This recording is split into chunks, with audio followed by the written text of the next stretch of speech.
Bienvenidos una vez más a las clases de la asignatura Radiación y Ondas Guiadas. Hoy nos corresponde el tema número 7. ¿Qué es lo que vamos a tratar el día de hoy? Bueno, esencialmente es una continuación del tema anterior, que tiene que ver con la incidencia de las ondas con medios materiales. Solo que en la clase previa nos enfocamos hacia una incidencia sobre un medio conductor. El día de hoy vamos a considerar, digamos, el caso complementario, la incidencia sobre un medio dieléctrico. Y sobre esto, pues vamos a desarrollar una serie de apartados. Muy bien, entonces, ya anteriormente consideramos, en el caso del medio conductor, consideramos dos casos. El caso de la incidencia normal al medio conductor y también el de la incidencia oblicua. Entonces, nosotros, ¿qué es lo que vamos a tener como conclusión del caso anterior? Que al existir un medio conductor acá, la onda choca, se devuelve, es decir, que no hay transferencia de energía hacia el segundo medio, todo se devuelve hacia el primer medio. O sea, tenemos el concepto de una reflexión total de la energía. En el caso que vamos a considerar el día de hoy, que es con medios dieléctricos, vamos a encontrar que esa señal que viene desde aquella parte del espacio, ¿verdad?, hasta acá, hasta la interfaz entre los medios, es parcialmente reflejada. Es decir, parte de la señal avanza hacia el segundo medio. Vamos a tener una cierta cantidad de energía transmitida al segundo medio y también vamos a tener una reflexión. Entonces, y vamos a considerar ambos casos, tanto el de la incidencia normal como el de la incidencia oblicua. Y vamos a estudiar, digamos, en esta primera parte, un caso muy sencillo donde tenemos solamente el medio, digamos, aire, donde venimos por este lado, y tenemos un segundo medio dieléctrico. Y luego vamos a avanzar un poco más a una situación donde podemos tener varios medios dieléctricos y ver cómo nosotros podemos generalizar estos conceptos. Muy bien.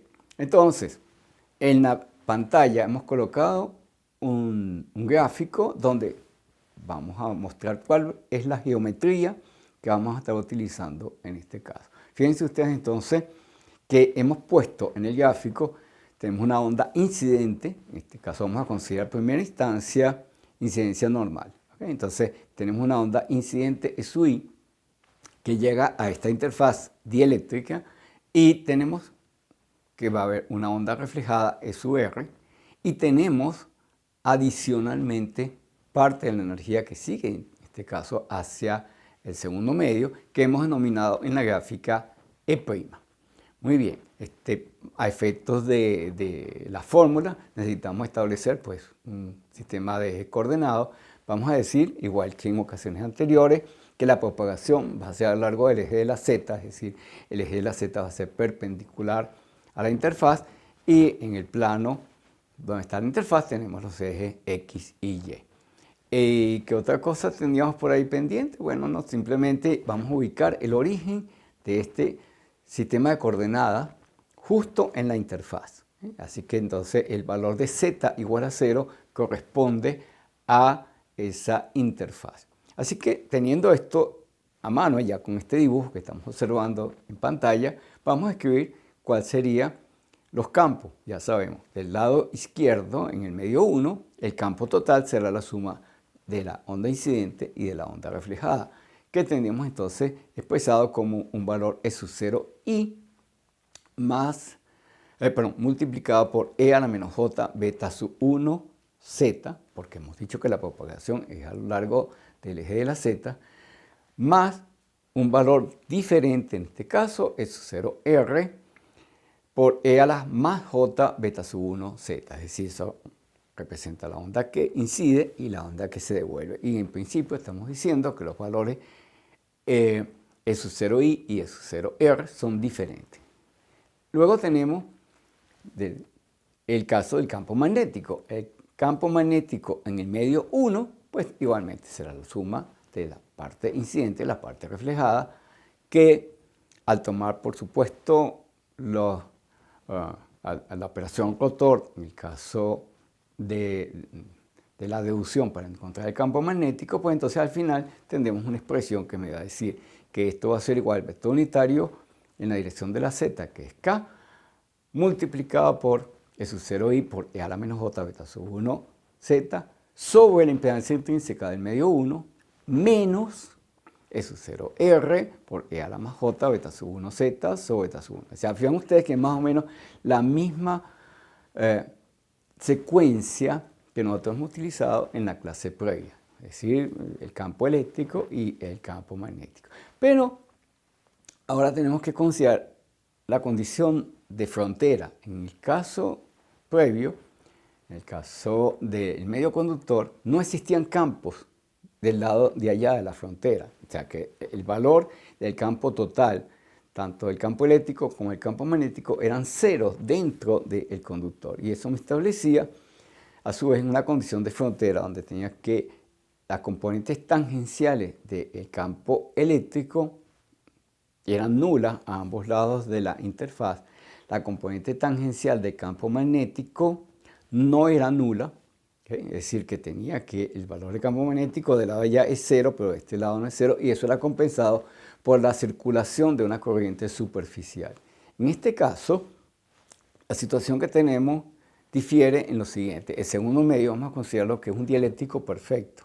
Por tanto, no hay corriente superficial, así que tiene que existir continuidad tanto del campo eléctrico como del campo magnético. Y acabo de decir que como es un conductor real, perdón, como es un dieléctrico real, allí va a existir campos eléctricos y campos magnéticos propagantes en ese medio.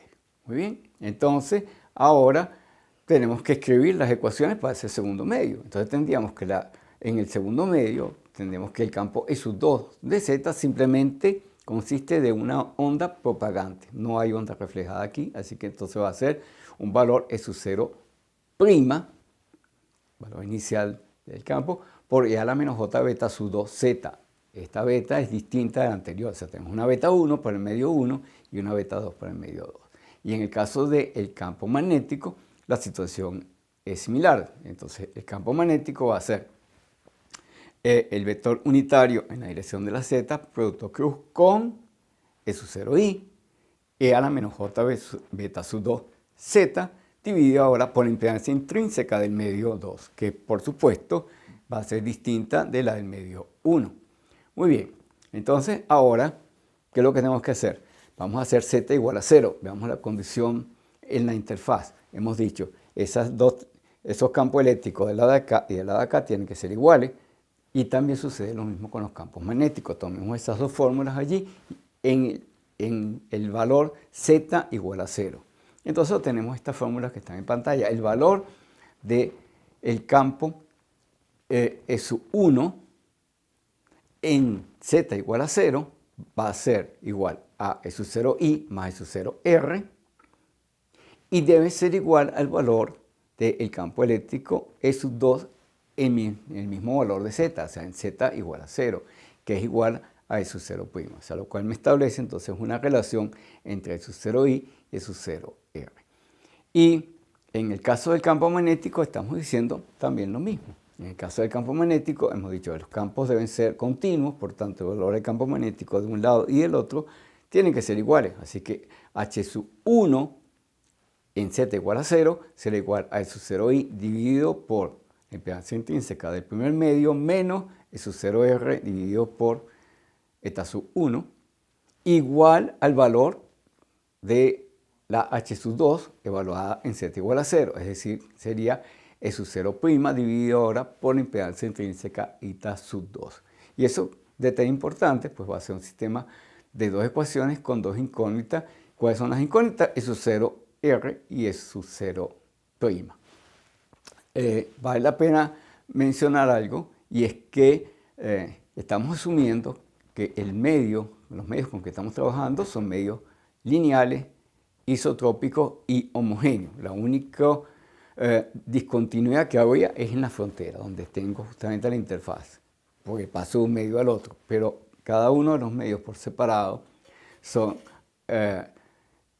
lineales, isotrópicos y homogéneos. Eso significa entonces que la polarización de la onda se mantiene cuando yo paso de un medio al otro. Es decir, la dirección del campo eléctrico y en consecuencia también la dirección del campo magnético en este modelo que estamos utilizando acá no se van a alterar. Y por tanto, entonces, las ecuaciones que hemos escrito las hemos escrito en forma escalar y no en forma vectorial. Ustedes notarán que las fórmulas están escritas en forma escalar.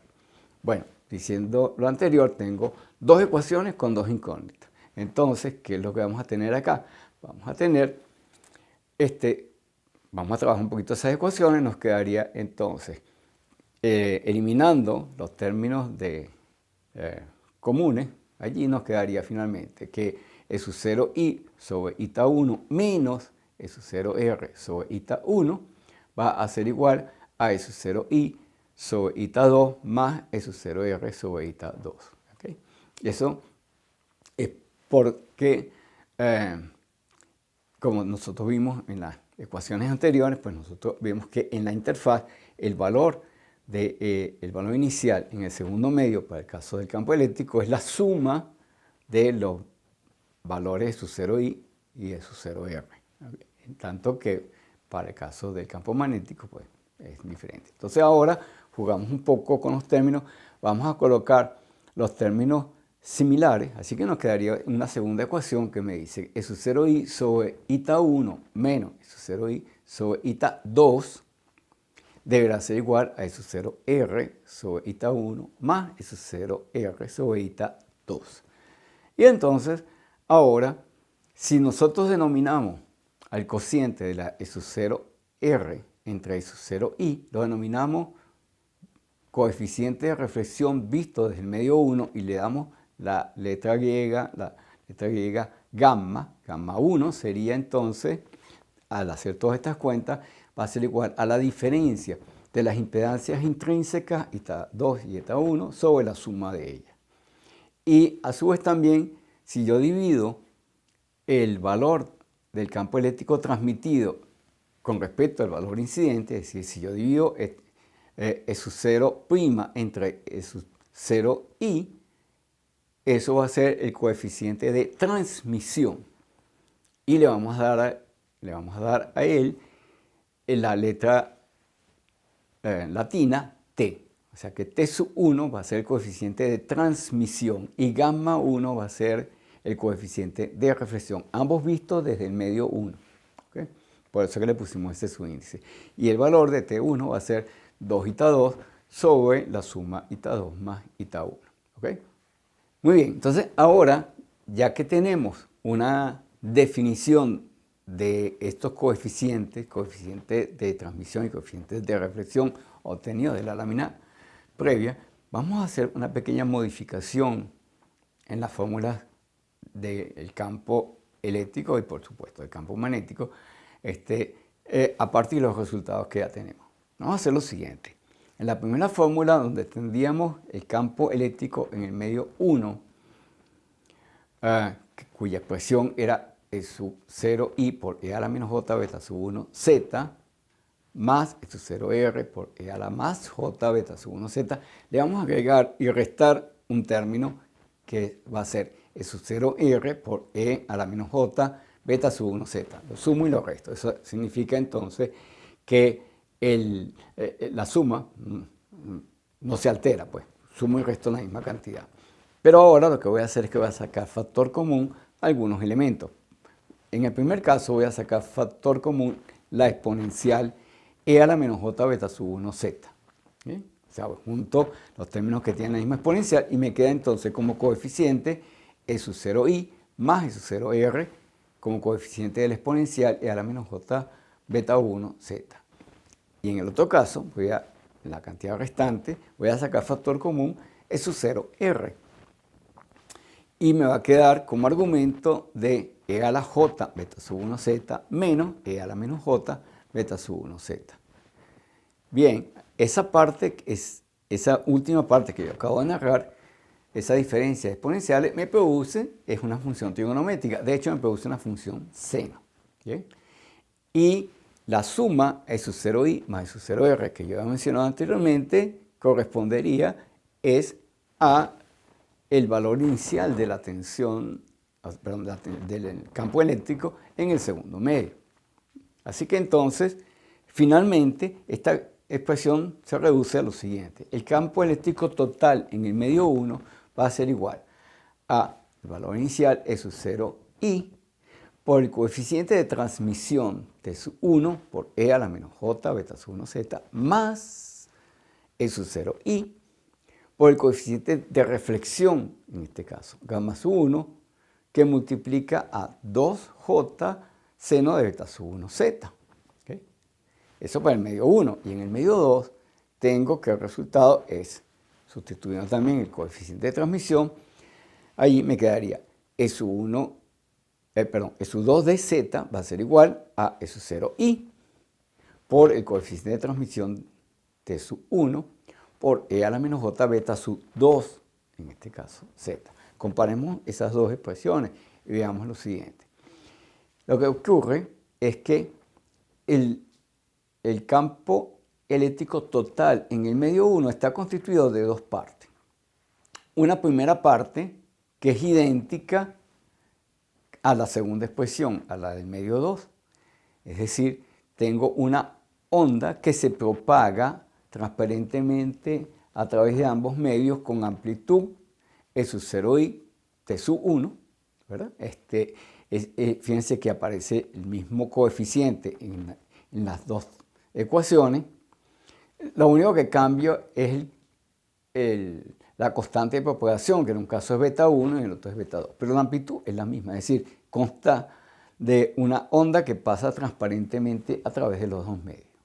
Y adicionalmente, en el caso del primer medio, tengo una onda estacionaria cuya amplitud es E sub 0i por gamma 1 por 2 veces J del seno de beta sub 1z, ¿okay? La estacionaria. Vamos a verlo gráficamente, vamos a verlo en el dibujo. Fíjense ustedes, anteriormente ya mostramos la fórmula, de todas maneras también la tienen en el dibujo. Fíjense ustedes, entonces, en el medio 1, que la onda, ¿verdad?, que pasa transparentemente de un medio al otro, o sea, la amplitud no cambia, lo único que cambia obviamente es la oscilación por causa de que las betas son distintas, pero en el caso del medio 1, adicionalmente tiene superpuesta una ondulación que es ocasionada por la onda estacionaria.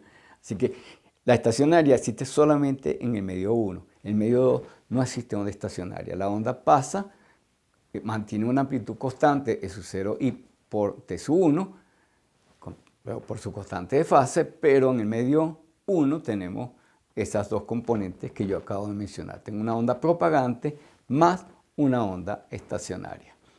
Muy bien, ya resolvimos el problema para una interfaz entre dos medios, el medio 1 y el medio 2. Lo que yo acabo de decir, si tuviésemos un medio más general que tenga otras interfaces, simplemente podemos repetirlo en cada una de las interfaces. Conseguir entonces que en cada parte va a haber una onda incidente y una onda reflejada, excepción del último término, de la última interfaz, donde existiría solamente onda propagante y no tenemos reflexión. ¿Okay? Así que para ilustrar un poco el procedimiento, pues vamos a irnos a considerar esta situación. Ustedes en pantalla tienen entonces, tenemos ahora tres medios, medio 1, medio 2 y medio 3. Y tenemos dos interfaces. Esa interfaz, fíjense, en el medio 1 existe una onda incidente 1, una onda reflejada 1. ¿Okay? En el segundo medio tengo un valor que podemos denominar E', pero que ahora va a tener no solamente una incidente, sino también una reflejada. Y en el tercer medio tengo una E segunda, que solamente sería propagante y no tendría reflexión. Bueno, eso mismo que yo acabo de hacer para una sola interfaz, ahora lo tendríamos que hacer para las dos interfaces. Es decir, la señal que estamos emitiendo al segundo medio, que como ya les dije, en el primer medio me produce una onda incidente y una reflejada. En el segundo medio, esa señal comienza a propagarse y llega a la segunda interfaz, donde se va a producir una nueva reflexión, y así sucesivamente. Vamos a verlo ahora en fórmula. Entonces, fíjense, ustedes tienen en pantalla ahora la situación que ocurriría en cada uno de los tres medios. En el primer medio tengo una suma tengo una onda incidente más una onda reflejada. En el segundo medio tengo una onda incidente más una onda reflejada. Y en el tercer medio solamente una onda propagante. No tenemos reflexión. Y tienen escritas las fórmulas allí, tanto para el caso del campo eléctrico como del campo magnético. Muy bien. En esas condiciones sería interesante pues, hallar cuál es el coeficiente de reflexión total, lo que se ve en el medio 1 por causa de esas múltiples reflexiones. Bueno, haciendo todas las operaciones anteriores, los detalles de esto tienen en el libro de texto. Aquí yo solamente voy a ir a considerar el resultado. Yo tendría entonces que el coeficiente de reflexión en el medio 1 va a contener información de las impedancias intrínsecas de cada uno de los tres medios y adicionalmente de las constantes de propagación entre ellos. Así que leyendo la fórmula que tenemos en pantalla, diríamos que el coeficiente de reflexión en el medio 1, como consecuencia de esas interfaces que tenemos allí, sería igual a eta 2, que multiplica a eta 3 más j, eta 2 tangente de beta sub 2d, menos eta 1, que multiplica a eta 2 más j, eta 3 tangente de beta sub 2d, dividido entre la suma. Okay. Entonces, fíjense los elementos que están participando allí. Están participando eta 1, eta 2, eta 3 y adicionalmente están apareciendo beta 1 y beta 2. Nosotros pudiéramos tener interés en algún momento de tratar de utilizar esta información para saber qué es lo que hay adentro. En particular, sería interesante poder de alguna forma hallar cuánto valen las constantes de propagación, beta 1, beta 2, y cuánto valen las impedancias intrínsecas. ¿Okay? Ese resultado que yo tengo allí estaría ocurriendo a una frecuencia en particular. Si yo cambio la frecuencia, y asumiendo que el medio es dieléctrico puro, pues los valores de las impedancias intrínsecas no cambian, pero sí cambiarían los valores de las betas. Así que entonces, si yo cambio la frecuencia, yo pudiese obtener una nueva ecuación, o sea, tengo un nuevo resultado, por causa que los valores de las beta 1 y beta 2 van a cambiar, porque cambió la frecuencia de trabajo. Y entonces, yo pudiese tener un conjunto de ecuaciones haciendo variar la frecuencia a través de un conjunto de valores, pudiese tener un conjunto de ecuaciones de las cuales yo pudiese eventualmente obtener los resultados. ¿Okay? Así que entonces, se me olvidó mencionar, fíjense que aparece el término beta 2 por D, es decir, que también está incluido el ancho de la zona. ¿Okay? O sea, no solamente están las impedancias intrínsecas, sino que adicionalmente otro factor que está allí es el ancho. Bien, entonces nosotros pudiésemos utilizar esto como un mecanismo para investigar el comportamiento de materiales. Es lo que nosotros denominamos ensayo no destructivo. Nosotros pudiésemos poner esta onda en un material compuesto y observar los resultados para diferentes frecuencias y obtener de allí información sobre las impedancias intrínsecas, sobre las constantes de propagación y el ancho. Recuerden, las constantes de propagación también dependen, por supuesto, de la permitividad y permitividad del medio, o sea, que están relacionados también con las impedancias intrínsecas. Pero el detalle interesante es que además tenemos el grosor de la zona intermedia. Entonces, bueno, una de las situaciones que uno pudiese ir variando manualmente esas frecuencias para ir obteniendo los resultados. Sin embargo, muchas veces en la práctica lo que se hace no es colocar una onda sinusoidal y observar el resultado, sino utilizamos una onda más compleja, una onda que tenga un gran ancho espectral para hacer todas estas cuentas, llamemos así, de una vez. Entonces lo que se hace nuevamente es que se pone una forma de onda compleja que llamamos chirp. Este chirp se emite en la interfaz. Como el chip tiene un gran contenido espectral de esto, pues cada una de las componentes sinusoidales que formarían parte de ese chip se estaría propagando a través del medio, producirá sus respectivas reflexiones y al final yo tengo una forma de onda en el primer medio que es consecuencia de todos los procedimientos que ustedes acaban de oír. Entonces, ¿qué es lo que hacemos? Esta señal se muestrea, ¿no?, con un convertidor analógico de alta velocidad, y todas estas ecuaciones se resuelven numéricamente. En lugar de ponernos a resolver ecuaciones en forma analítica, las resolvemos numéricamente. Tomamos los valores ya en forma numérica de la onda que va y la onda que viene, y de esa forma podemos obtener idea de los grosores y de las cantidades físicas que estamos tratando de estimar. ¿Okay? Fíjense que esta idea no solamente es aplicable en caso de ondas electromagnéticas. Nosotros podemos utilizar estas ondas electromagnéticas con estos chips para hacer, por ejemplo, ensayos en estructuras, por ejemplo, en concreto.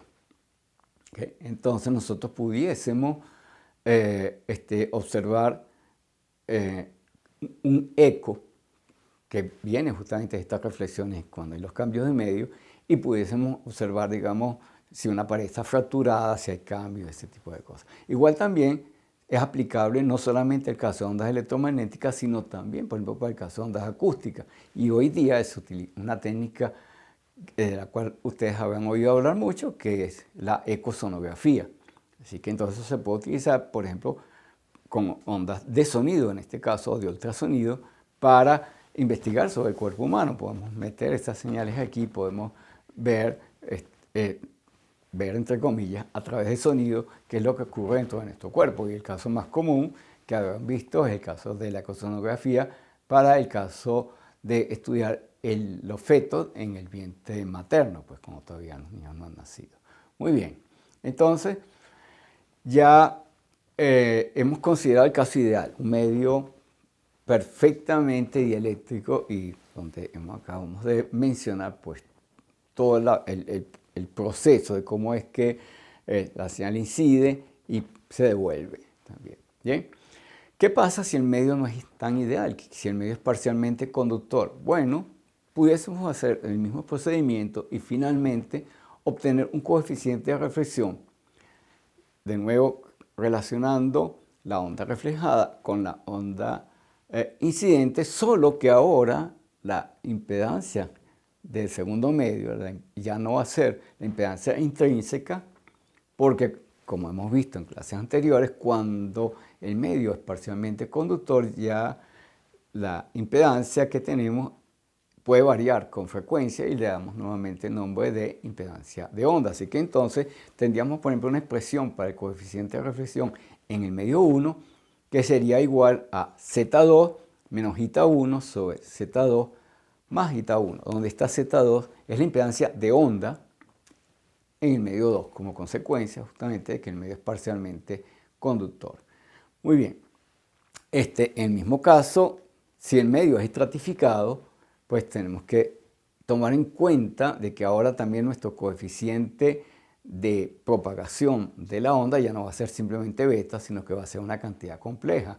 Así que en la fórmula anterior que habíamos obtenido para el caso del medio estratificado, todos los términos de la forma, por ejemplo, tangente de beta 2 por d, habrá que sustituirlo por tangente hiperbólica de gamma sub 2d, porque ahora existirá una parte alfa de atenuación que es debida precisamente al medio conductor que tenemos allí. Bueno, ya hemos considerado el caso ideal de la incidencia perpendicular, ¿no?, la incidencia normal a la interfaz. ¿Qué pasa si la incidencia es oblicua? Bueno, en la clase anterior también consideramos la incidencia oblicua, en aquel caso para un medio conductor. Ahora tenemos que considerar el medio dieléctrico. Vamos a empezar con medio dieléctrico ideal y luego consideraremos, pues, igual que lo acabamos de hacer ahorita, ya medios reales en los cuales puede existir la posibilidad de una cierta conducción de corriente. Entonces, en primera instancia, vamos a considerar el caso dieléctrico. Tenemos nuestra interfaz oblicua, o sea, nuestra onda que incide oblicuamente a la interfaz, y ya podemos imaginarnos, de acuerdo a lo que tenemos en la clase previa, que van a existir dos soluciones que dependen de la polarización de la onda. Es decir, vamos a tener unas soluciones TE y unas soluciones TM, como lo vimos en la clase número 6. Vamos a escoger, como siempre, nuestro ejes coordenado en la interfaz. Consideremos que la dirección Z va a ser perpendicular a la interfaz, que sería la dirección, si la onda viniera perpendicularmente, pues sería la dirección de propagación de la onda perpendicular, pero como en este caso es inclinada, entonces nosotros ya no podemos decir que es la dirección de propagación de la onda, porque va a ser diferente. ¿Okay? Es igual que lo tuvimos en la clase anterior. Bueno, entonces vamos a considerar la geometría de esto, ¿no? Vamos a tener aquí que para el campo total en los dos medios, pues va a ser igual a una onda que viene inclinada hacia la interfaz, ¿verdad? Que sería, por ejemplo, es 1, 0 y por e a la menos j beta sub 1 por x seno de zeta sub i más z coseno de zeta sub i, igual que lo tuvimos en el caso de la clase previa, y al que le estamos sumando precisamente la onda reflejada, que tendría magnitud e sub 1, 0 r por e a la menos j beta sub 1 x seno de zeta sub r, en este caso porque estamos asumiendo que el ángulo es distinto, menos z coseno de zeta sub r. ¿Okay? Y en el caso del medio 2, tenemos una sola onda, ¿okay? Que va a ser E sub 2 va a ser igual a E sub 0, E sub 2, 0, y, porque solamente va a haber onda incidente, por E a la menos J beta sub 2, por X seno de zeta sub 2, porque ahora el ángulo de salida estamos considerando en principio que es distinto, más Z coseno de zeta sub 2. Para lo cual, justamente, tenemos todo eso representado en pantalla. Ahí tenemos en esa gráfica que ustedes pueden ver ahí, todos esos ángulos que yo acabo de mencionar. Zeta sub i, zeta sub r y zeta sub 2. Son los tres ángulos a que yo he hecho referencia.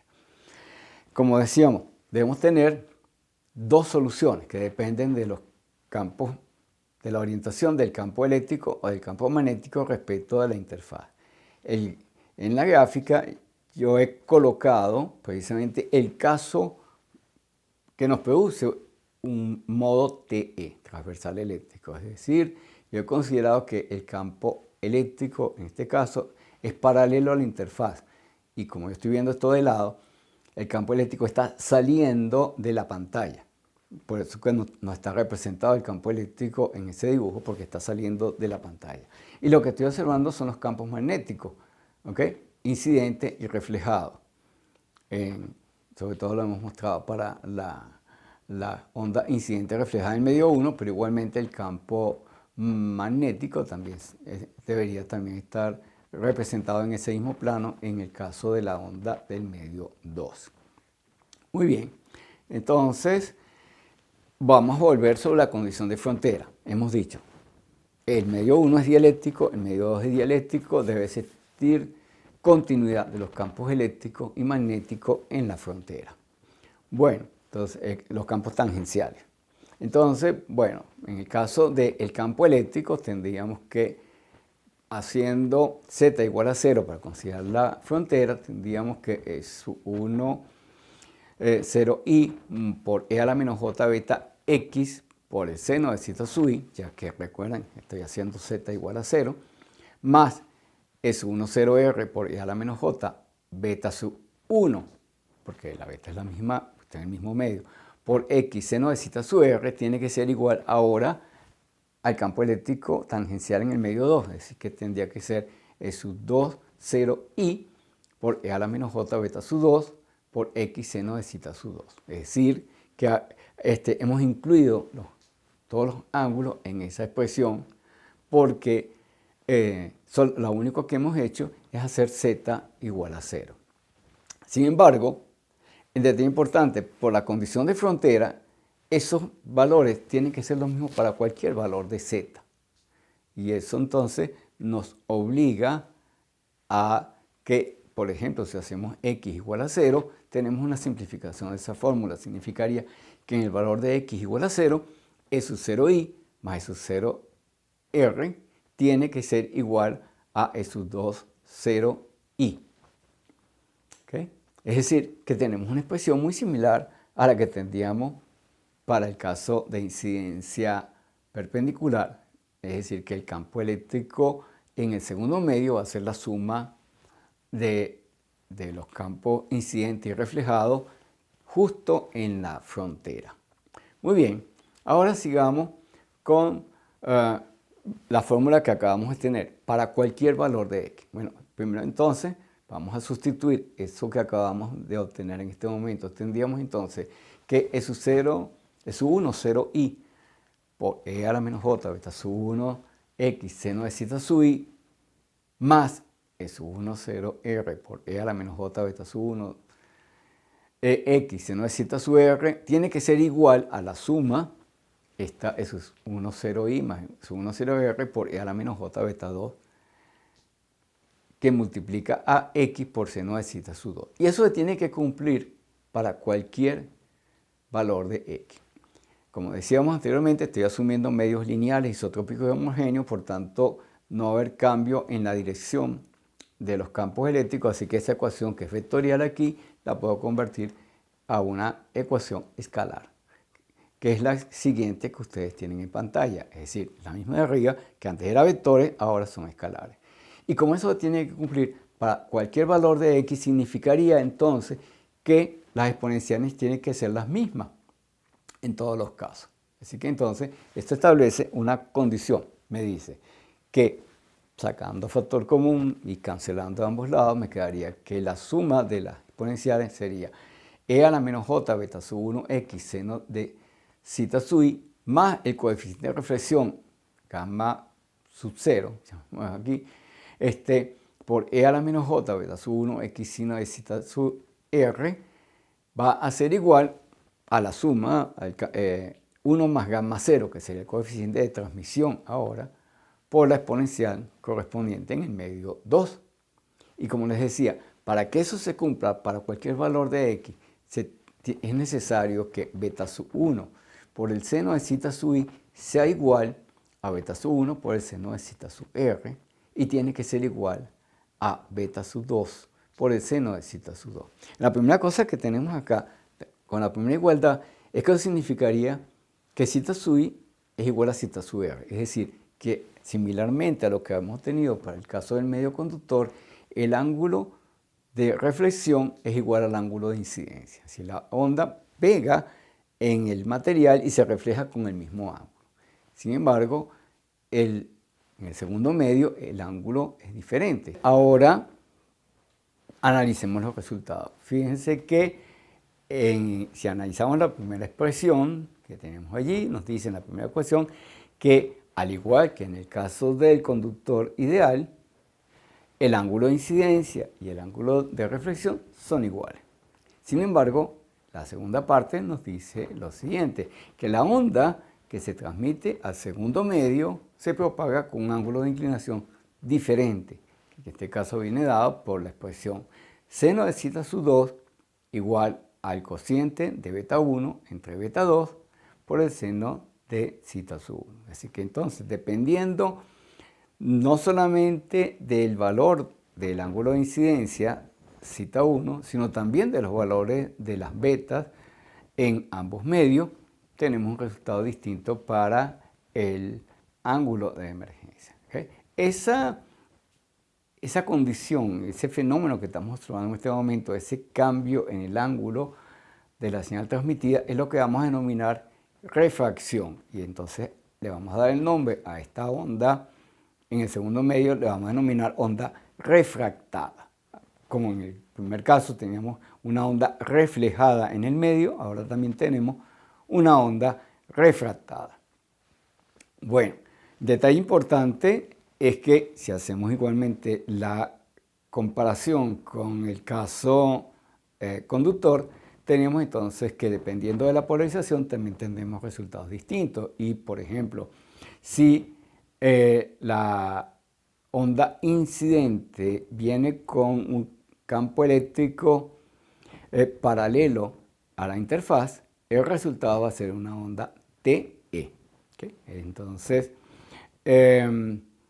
eso, digamos, sería, digamos, lo que está ocurriendo en el medio 1. Pero en el medio 2, la onda que sale es exclusivamente TEM. ¿Por qué? Porque no hay otra componente que me pueda alterar el ángulo de alguno de los campos componentes, ya sea el campo eléctrico o del campo magnético. Vamos a ver ahora la velocidad de fase del modo TE. Bueno, ya eso lo habíamos analizado en el caso conductor. Vamos a ver en este caso. Vemos la velocidad de fase de la onda TEM en cada medio. Obviamente es el cociente de omega entre beta. ¿Okay? Así que entonces nosotros tendríamos que, si nosotros sustituimos esto en las expresiones que acabamos de obtener para el ángulo de salida de la onda refractada, pues teníamos entonces que el seno de zeta sub 2 va a ser igual al cociente de la velocidad en el primer medio entre la velocidad en el segundo medio por el seno de zeta sub 1. ¿Okay? Ahora vamos a hacer lo siguiente, tomando en cuenta la definición que teníamos más arriba de la velocidad, podríamos decir entonces que la velocidad en la dirección de las X, porque recuérdense que ahora en el primer medio la onda se va a mover paralelamente a la interfaz. Entonces tenemos que la propagación en el primer medio sería en la dirección de las X.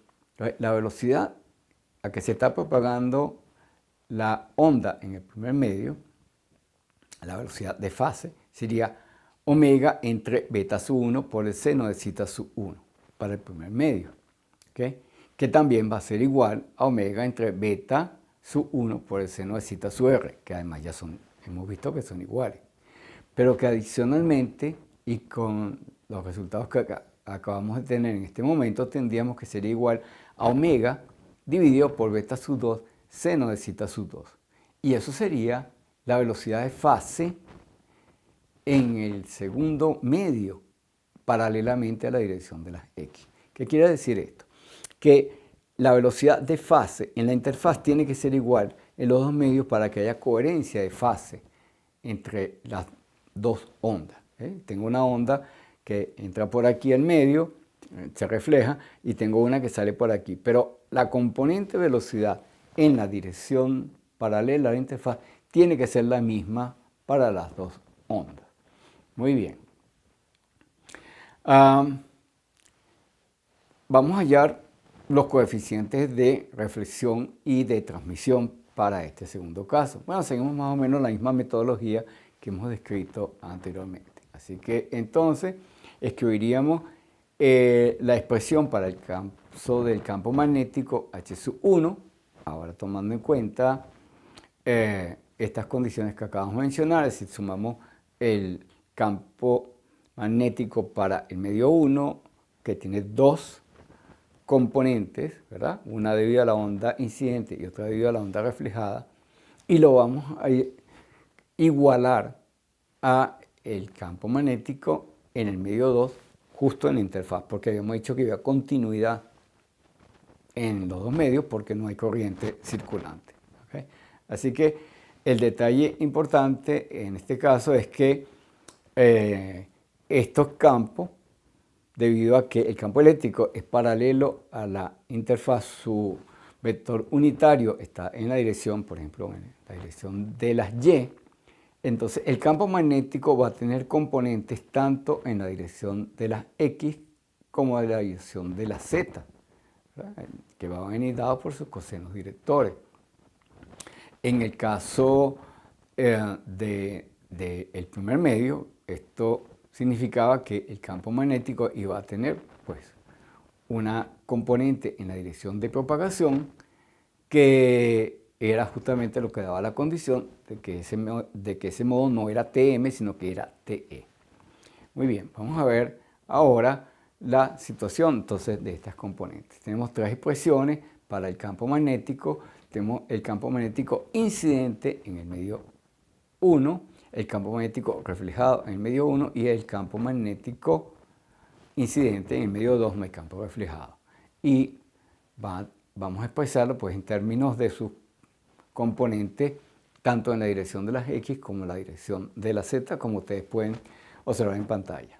Bien, entonces, como mencionamos anteriormente, las componentes tangenciales tienen dirección de las X y deben ser continuas, porque hemos mencionado hace un rato que no hay corrientes superficiales, así que entonces en la interfaz tiene que haber continuidad no solamente de los campos eléctricos, sino de los campos magnéticos. Entonces, bueno, de la misma forma, estableciendo esa condición, llegamos a un conjunto de ecuaciones, en este caso dos ecuaciones con dos incógnitas, de las cuales obtenemos los coeficientes de reflexión y de transmisión. A través de hacer toda la carpintería correspondiente, finalmente obtenemos estas dos expresiones que están en pantalla, es decir, el coeficiente de reflexión visto desde el medio 1, que sería el cociente de E sub R, E sub 1, 0, R entre E sub 1, 0, I, va a ser igual a eta sub 2 coseno de zeta sub 1 menos eta sub 1 coseno de zeta sub 2 dividido por la suma. Y en el caso del coeficiente de transmisión, que sería el cociente de E sub 2, 0, I entre E sub 1, 0, I, pues será 2 eta sub 2 coseno de zeta sub 1 dividido por la suma anterior, eta sub 2 coseno de zeta sub 1 más eta sub 1 coseno de zeta sub 2. Importante el orden en que están esas sumas y esas restas que están allí, porque vamos a ver que luego en el otro modo hay un pequeño cambio. Bueno, vamos a analizar el resultado obtenido. La primera cosa que haríamos en el resultado, y viendo el asunto de los ángulos, al considerar el ángulo de salida como cociente de las betas entre beta 1 entre beta 2 multiplicado por el seno del ángulo de entrada, si sustituimos las betas por su expresión omega por la raíz de mu epsilon, pues los términos similares cancelarían y al final me quedaría que zeta sub 2 va a ser igual a la raíz cuadrada de eta sub 1 entre eta sub 2 por el seno de zeta sub 2, lo cual significa que si el medio 2 tiene una permitividad mayor que la del medio 1, entonces lo que va a suceder es que zeta sub 2 va a ser más pequeño que zeta sub 1. Es decir, que si el medio 2 es más refringente que el medio 1, lo que va a suceder es que ahora va a haber un acercamiento del rayo hacia la normal. ¿Okay? Al contrario, también se puede dar una situación. Supongamos ahora que la situación es que eta sub 2 fuera menor que eta sub 1. Significaría ahora que el ángulo de salida va a ser más grande que el ángulo de entrada. Pero esto tiene un límite, evidentemente.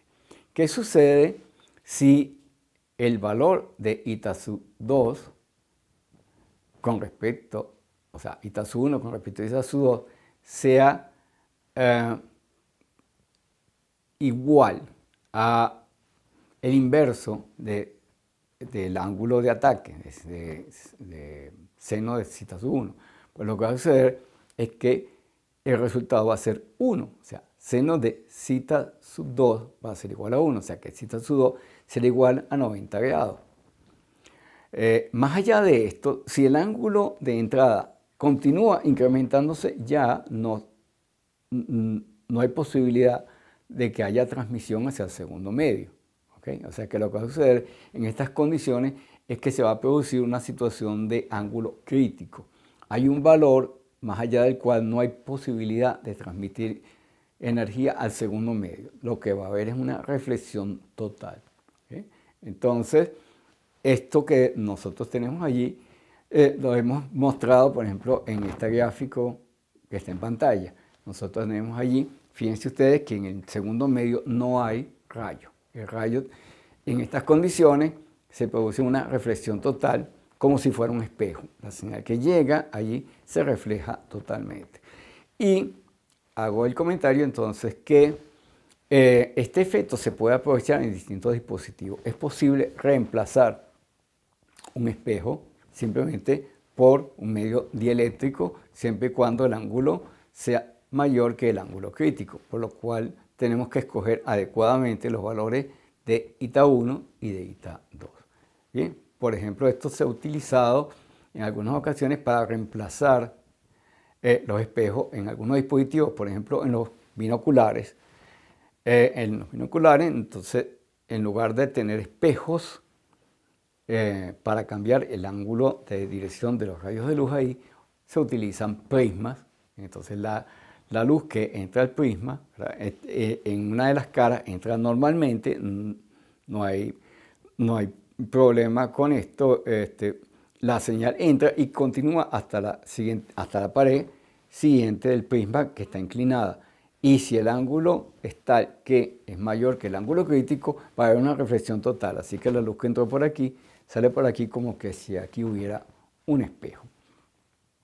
Muy bien, entonces, una vez que hemos considerado el caso TE, cuando el campo eléctrico era paralelo a la interfaz, consideremos el caso complementario, el caso de que el campo magnético sea paralelo a la interfaz. Pues seguiríamos todo el mismo procedimiento anterior, no lo voy a detallar aquí, sino simplemente hallaremos el valor del campo eléctrico y el campo magnético en la interfaz y a continuación vemos cuáles son las condiciones necesarias para que se cumpla esa igualdad, esa continuidad de los campos. Eso nos va a llevar de la misma forma, en primera instancia, a una condición sobre el ángulo de incidencia y el ángulo de reflexión que es similar al mote. Es decir, vamos a llegar otra vez a la ley de Snell, donde nosotros vamos a encontrar que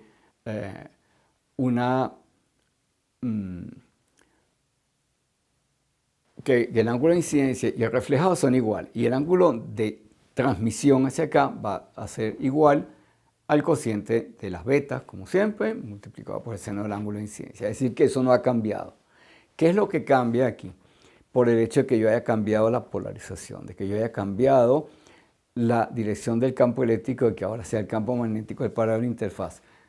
Va a cambiar la magnitud de los coeficientes de reflexión y de transmisión. A primera vista parecería que los resultados fueran iguales, pero veamos ahora un poquito el detalle. El coeficiente de reflexión visto en el medio 1, en este caso Tm, ¿verdad?, que será el cociente de la magnitud del campo eléctrico reflejado entre el incidente, va a ser igual a eta sub 1 coseno de zeta sub 1 menos eta sub 2 coseno de zeta sub 2 dividido entre la suma. Y por supuesto, la parte del coeficiente de transmisión va a ser 2 eta sub 1 coseno de zeta sub 1 dividido entre la suma.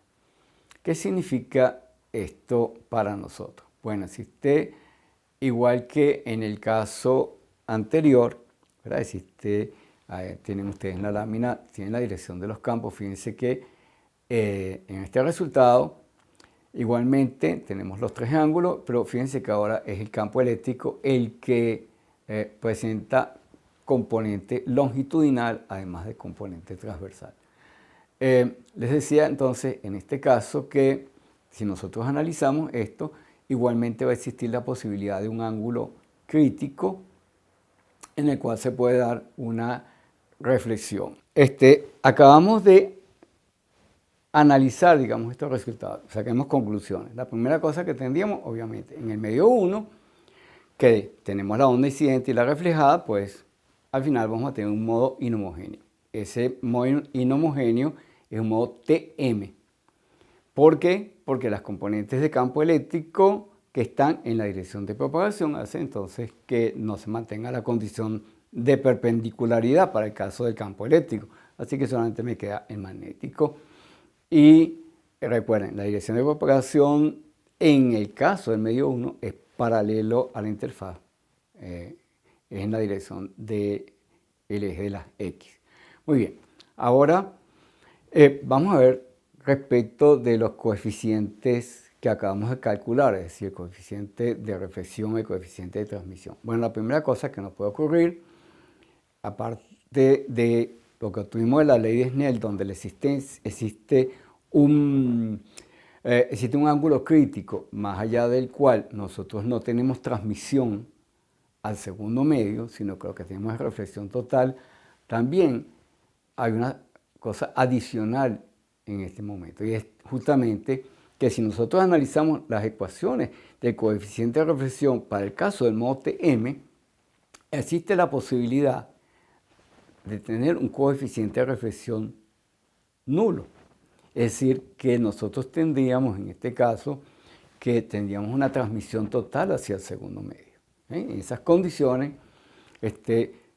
para el caso del modo TM, esa condición donde nosotros no tenemos reflexiones, lo vamos a denominar ángulo de Brewster. ¿Okay? El ángulo de Brewster es justamente el que hace la cancelación. ¿Y por qué la cancelación? Recordarán que en el numerador de la expresión de coeficiente de reflexión me quedaba eta 1 coseno de zeta 1 menos eta 2 coseno de zeta 2. Si yo igualo eso a 0, yo establezco entonces una condición entre los ángulos que es justamente la que me produciría ese ángulo particular en el cual no hay reflexión, que es el ángulo de Brewster. Y nosotros podemos obtener, dividiendo pues las cantidades que están allí, tendríamos que la tangente de ese ángulo particular, tangente cuadrado de zeta sub b, el ángulo de Brewster, sería eta 1 entre eta 2 al cuadrado menos 1 dividido entre 1 menos beta 1 entre beta 2 al cuadrado. Y eso es muy aproximadamente igual simplemente al cociente de epsilon sub 2 entre epsilon sub 1 cuando nosotros expandimos las expresiones para beta. Entonces, como consecuencia de esto, tendríamos que, y ahora lo estamos mostrando en el dibujo, ahora fíjense, tengo una onda incidente en la interfaz, no tengo reflexión y lo que tengo es transferencia hacia el segundo medio. Y entonces, esta diferencia entre la posibilidad de que tenga reflexión total o que tenga reflexión nula, dependiendo de la polarización de la onda incidente, nos puede hacer que esta interfaz actúe de manera selectiva respecto a las componentes de la señal.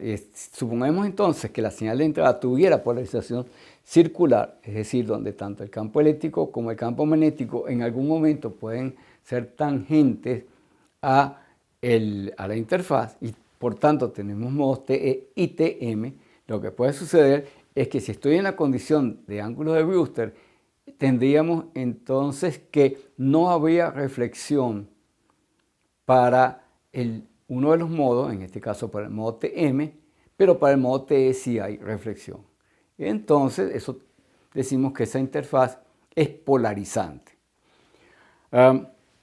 Visto ahora en la práctica, ¿qué tendríamos esto? Si yo tengo una superficie pulida, por ejemplo, una mesa de madera pulida o inclusive el piso de granito o de linóleo, entonces, si nosotros observamos eso detenidamente, si entra un rayo de luz a esa superficie, vamos a encontrar que se refleja allí, tanto en la mesa como en el piso o inclusive en un vidrio, ¿no? Si estamos viendo una vitrina y vemos que hay reflexión en el vidrio de la vitrina.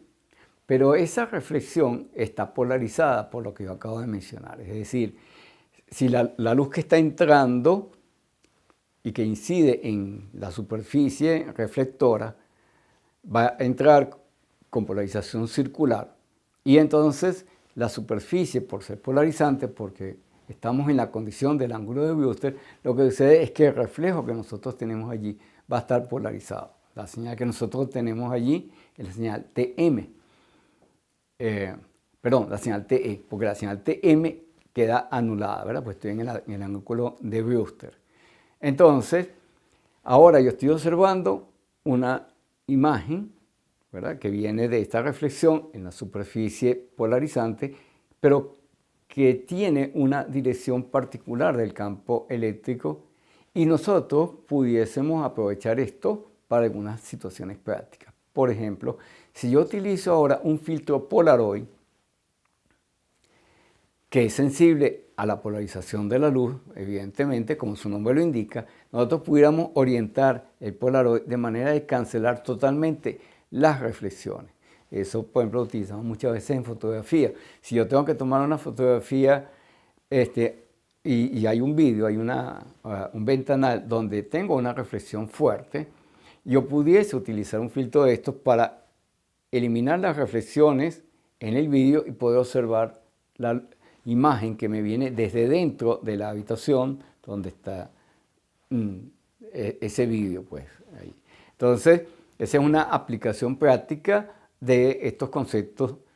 Normalmente, como nuestros ojos no son sensibles a la polarización, necesitamos un dispositivo extra, como acabo de mencionar, un filtro Polaroid, para que sí nos haga la diferencia entre unos y otros. También aprovecho de mencionar esto de que hay algunos animales que sí son sensibles a la luz polarizada y que pueden utilizar esto como un mecanismo para poder orientarse en su andar, particularmente los insectos, sobre todo las abejas.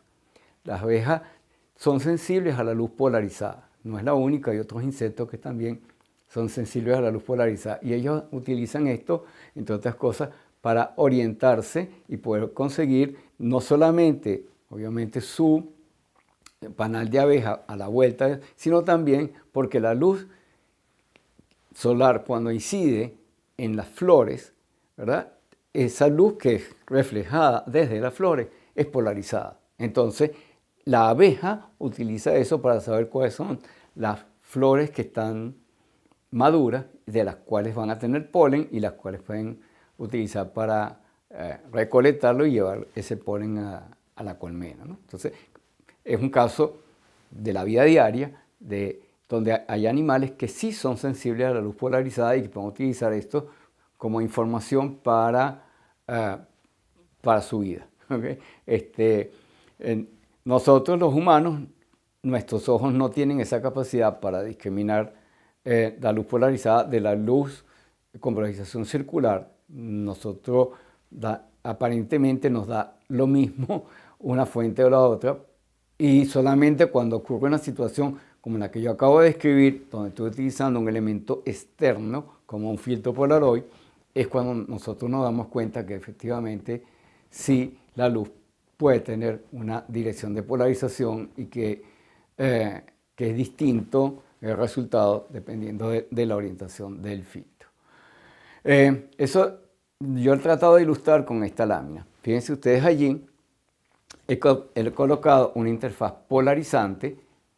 Tengo una luz con polarización circular que está incidiendo en la interfaz y la salida la hemos marcado con una flecha para indicar que el campo eléctrico ya está en una dirección en particular. ¿Okay? Aquí la señal que está llegando del lado izquierdo, el campo eléctrico está girando, ¿okay? Porque viene con polarización circular. Pero después que pega la interfaz polarizante y se separa el modo T del modo TM, el modo T justamente yo voy a tener un campo eléctrico que tiene una orientación en particular, que de hecho es paralela a la interfaz. Y ese campo eléctrico es el que yo puedo anular con un dispositivo externo para los efectos de fotografía que yo acabo de describir. Muy bien, entonces ya con esto hemos culminado esta clase número 7. Ya para la próxima clase pues estaremos considerando un tema diferente.